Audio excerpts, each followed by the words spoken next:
হিন্দু সমাজের কল্যাণ করা মানে উহার নিজের রক্ষার দায়িত্ব নিজেকে পালন করিতে শিক্ষা দেওয়া। আমরা কোনো নতুন কাজ করিতে চাহি না।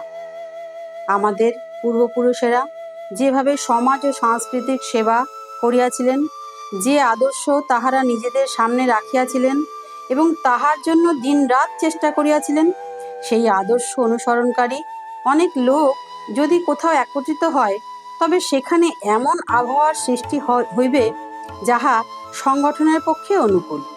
সমস্ত দেশে এইরূপ পবিত্র শ্রদ্ধাপূর্ণ ধ্যেয়নিষ্ঠার আদর্শে অনুপ্রাণিত, উৎসাহপ্রদ এবং নির্ভরশীল পরিবেশ গড়িয়া তোল।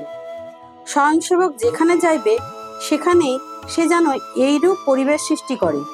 এই পরিবেশ অটুট রাখিবার জন্য স্বয়ংসেবক যেন সব সময় চেষ্টা করে। এইরূপ পরিবেশ সৃষ্টি করা এবং তাহাকে অটুট রাখার মনোবৃত্তি একবার জাগরিত হইলে আর কোনো কিছুতে সঙ্ঘ ভয় পাইবে না। সংঘের কাজ ও তাহার বিচারধারা আমাদের কোনো নতুন আবিষ্কার নহে।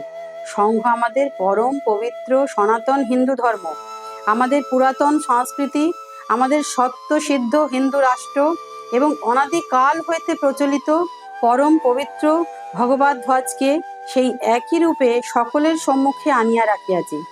এই সমস্ত কিছুর মধ্যে নবচেতনা আনয়ন করিবার জন্য যে সময়ে যে কার্য পদ্ধতির প্রয়োজন তাহা সংঘ গ্রহণ করিবে। ইহা ছাড়া অন্য কোনো নতুন কথা স্বীকার করিতে সংঘ প্রস্তুত নয়। সংঘ কোনো ব্যক্তি বিশেষকে গুরুস্থানে না রাখিয়া পরম পবিত্র ভগবদ্ধ্বজকেই গুরু হিসাবে গ্রহণ করিয়াছে। ইহার কারণে ব্যক্তি যতই মহান হোক, সে কখনোই পূর্ণ অপরিবর্তনীয় হইতে পারে না।